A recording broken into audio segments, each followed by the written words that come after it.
But this was the first time we saw Paige really get guarded.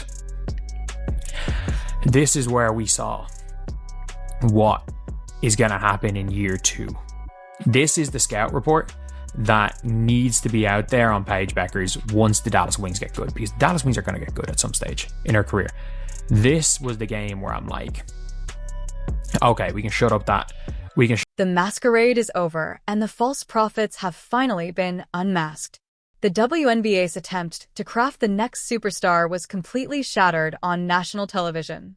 Paige Becker, the so-called next Caitlyn Clark, media darling and heralded chosen one, expected to carry the torch, was handed a harsh reality check, delivered swiftly by the Seattle Storm.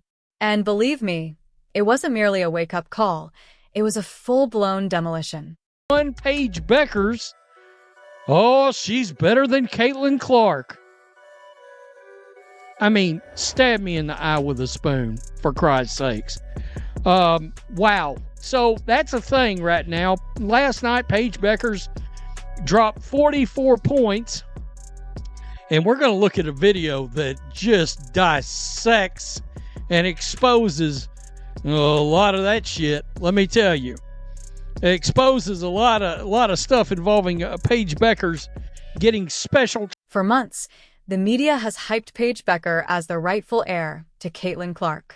She was painted as the savior of women's basketball, expected to smash Clark's records faster than a teenager shatters an iPhone screen.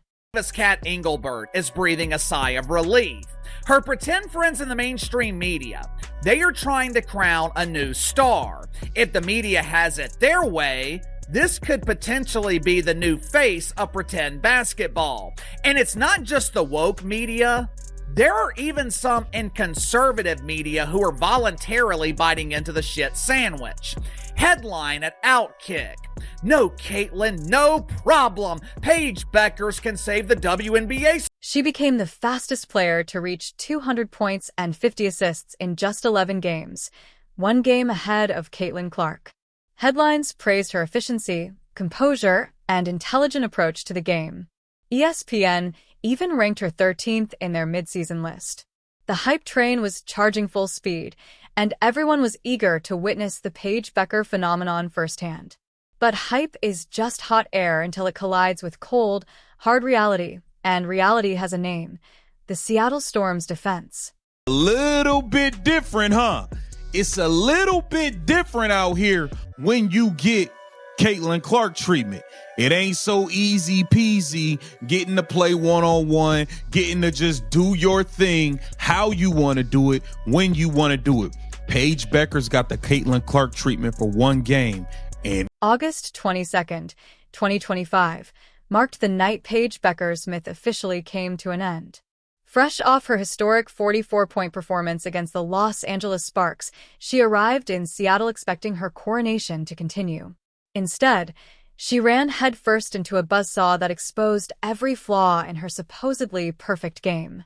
In a game against the Los Angeles Sparks, scoring 44 points, but the craziest part about that was her shooting percentage. She shot over 80% from the field, and I tweeted about that, and I was like, that's actually insane. Give props where they are due. Shooting over 80%, scoring 44 points is actually insane. But with this game, like, Paige Becker's she put on a masterclass in scoring, and I think with that, these are some big numbers, and those 11 points.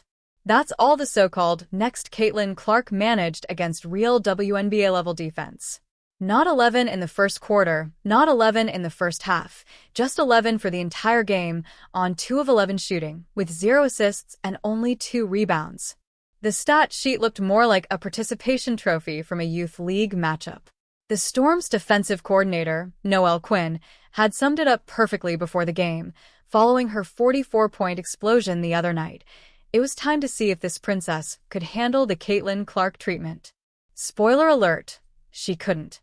You said it's going to be important to be physical with like Paige Beckers. Can you talk about the defensive game plan for Dallas and like how your team was able to hold them to their fewest points of the season? Yeah, it started, with our attention to detail with Paige. I thought, Slim was very physical, stayed in her space, and The actions that we guarded her in, we were very aggressive, showed multiple bodies, and kind of, made her hesitant to use the ball screen a little bit. I thought we rotated well. And everyone who ended up being on Paige from E on down. If you're enjoying this, make sure to subscribe because this is where the story gets really interesting. While Paige Becker was getting her reality check in Seattle, let's talk about what the true next-level superstar has been enduring all season. Caitlyn Clark, the player who has genuinely transformed women's basketball, has been taking hits that would make NFL linebackers flinch. And the numbers don't lie. 17% of all flagrant fouls in the 2024 WNBA season were committed against her. That's not basketball, it's target practice. Becker's got Caitlyn Clark treatment for the first time in her career, and it looked bad. It looked real bad. Everybody was running around. Yeah, she was cooking 44 points versus the Sparks. They didn't play a lick of defense, letting this girl play one-on-one basketball in every area of the floor, letting her post up in the mid-range area one-on-one. Now, I'm giving credit. She's a bucket in one-on-one, especially from that mid-range, from the free throw line down area. But this is the first time we watch teams actively be persistent about taking away her spots and what she... The Chicago Sky alone were responsible for 80% of the flagrant fouls committed against Caitlyn Clark.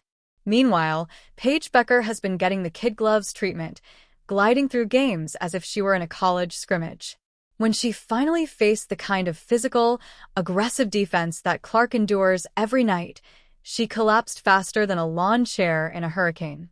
The Storm made it their mission to be physical with her, contest every shot, and make her earn every possession. The result? She vanished from the game entirely. She got blitzed. She got doubled.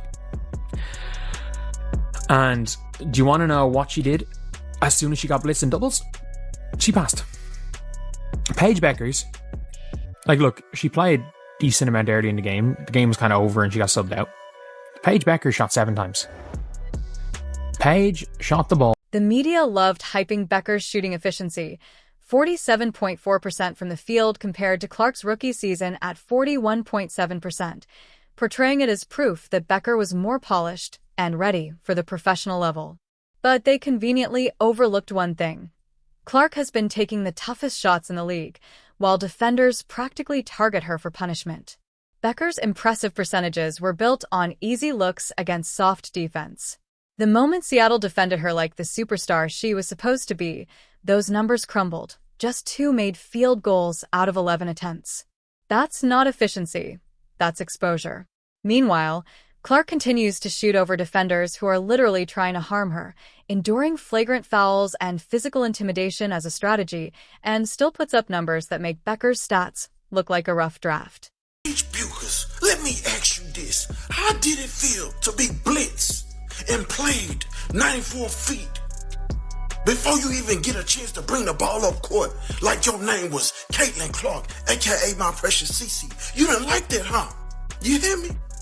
You out there was looking like you was about to cry. Yeah, so what do your fans have to say now? Excuse me, where are you Paige Becker fans at? That's y'all MVP and face of the league, right? She's boring. She's not good enough. She gets special treatment. But understand, she kept getting blitz after blitz. The media tried to sell Paige Becker as the next Caitlyn Clark, but one game against real WNBA defense exposed the hype for what it truly was.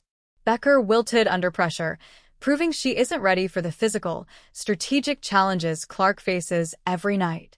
Clark remains the gold standard, a generational talent who has elevated the sport.